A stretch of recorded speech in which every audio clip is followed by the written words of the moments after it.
We have a couple notable clips to look at of Trump not only just being delusional, but also doing exactly what right-wing media tries to claim that Kamala does, and talking in these word salads and not being specific about her policies, yet they'll just carry water or outright ignore Trump when he does it, like in this clip, where I urge you, while you listen to this, listen for his policy and comment what it was. What actions will you take to ensure that our jobs stay in America so we can continue to build the best cars in the world here in Michigan?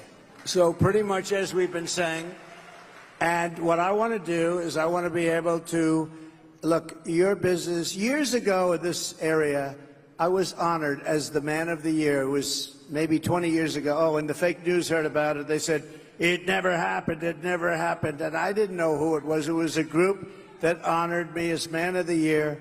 The fakers back there, see the fake news? But they said, oh, and they looked, and it, they said it never happened, but I said, I swear to you, it happened, it did happen. I was Man of the Year.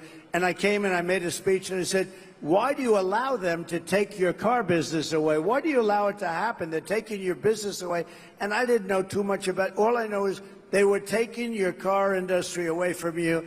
They said it never happened, and lo and behold, somebody said, I remember the event, and then we found out, and we had everything. We got the awards, we had everything. It did happen, but I gave a speech which at the time was pretty controversial.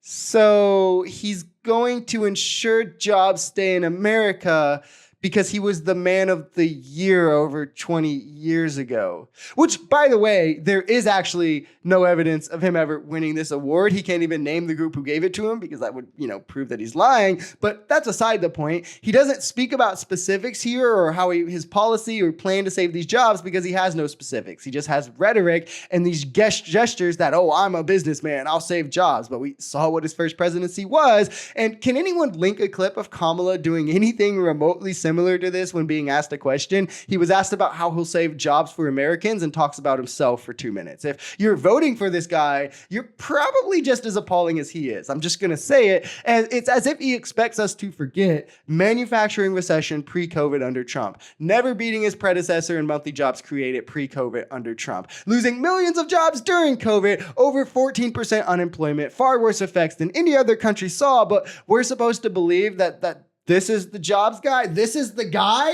I don't know about that one. He doesn't even have a policy to do it. I don't know how anyone can take this dude serious as president. Actually, I do kind of have an idea, right? They're either voting to own the libs or they're just wealthy people who want tax cuts. That's the only reason that anyone would vote for him. Outside of bigotry, of course. We're going to be doing a lot of things, but we're lowering taxes. We're going to use tariffs very, very wisely.